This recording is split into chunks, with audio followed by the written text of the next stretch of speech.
Norway, life comes at you fast. Gail Davis not so long ago holidaying in Marbella, now working in the Arctic Circle, so wrapped up nice and warm for a big win for Ange Postecoglou, Gail. Yeah, as long as you don't call me Dross, I'll be happy. Yeah, a very, very big win. Very, very big win for Ange Postecoglou last night. We're going to talk about his reaction in the press conference afterwards, but most importantly, Chris Cowlin, because as a Spurs fan, you've been put through it, haven't you? Not just this year, but for basically your entire Spurs supporting life. And here you are into a Europa League final and relatively stress-free last night. Gal, good morning. Absolutely delighted that Tottenham Hotspur are in the Europa League final. We got the job done yesterday. It was a perfect night, perfect performance, a very professional performance. And we were excellent in that game.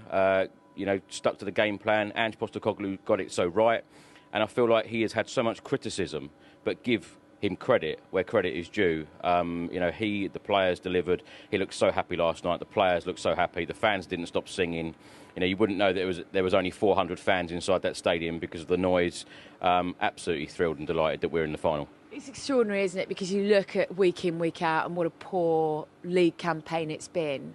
How did they manage to get it so right last night? And as they did, in the likes of Frankfurt and Alkmaar early on in the season? Well, I'm going to certainly stick to the positives. I know it's been a very dismal league season, but the Europa League, we are a completely different team. We play a different way. And like you've just said, the Frankfurt home leg, the away leg, got the job done, really professional. Same with this tie as well, home and away.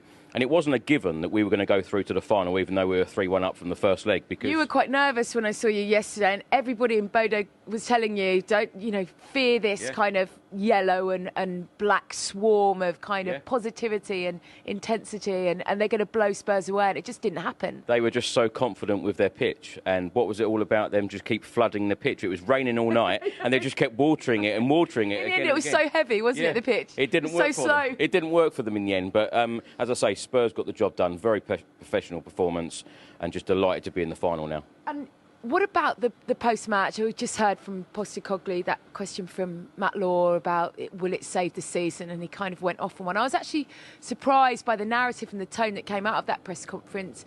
He seemed happy, and then suddenly he switched and he was very defensive. He was quite spiky. You had a little listen to it last night, didn't you? I feel like he's very frustrated with the amount of criticism aimed at him and his players. Yes, it's been very tough in the league, but not every team goes to a European final. Just ask the Arsenal fans. They're struggling with European Cup finals. I wondered if you were going to get that in. Of course I'm going to get that in. But no, it's very tough to get to a European final. And, give credit to the players, give credit to Ange Postecoglou. We're there. But 90 minutes away now from lifting a trophy, the first European trophy in 41 years, the first major trophy in 17 years. Let's hope that 2025 is a special year. But I feel like Ange Postecoglou is just trying to get that frustration out, and the amount of questions that he's had this year that he's been frustrated about. And I feel like sometimes a manager does need to bite back. And how are you and the Spurs fans who were there last night feeling about what the future looks like? Are you any more sort of pro keeping Ange Postecoglou or not? Because it's a very difficult one, isn't it, if he goes and lifts this trophy next week or 2 weeks' time? It is a very difficult one. The final, of course, is in 12 days, and I feel like all of us just need to be focused on that, put our energy into 12 days' time. Let's wait and see what the football club do in the summer. But if Postecoglou can put a trophy in the cabinet for us, many have said if he puts a trophy in the cabinet, give him a statue outside the stadium. I know many have said that it's time to go with the amount of league defeats and performances we've had, but in the Europa League we've been sensational. Yeah, brilliant. Okay, well, thanks very much, Chris. It was an extraordinary night, and the long wait, 17 years, perhaps, just perhaps, might be over in 12 days' time. Chris has been on the websites all morning checking accommodation and flights. A lot of the Spurs fans had already booked it before the game yesterday, despite being a little bit nervous going into it. The Europa League final to come for them, and they could well get their hands on some silverware. Whereas luckily you have someone to book all your travel for you, don't you, Gail? Thank you very much.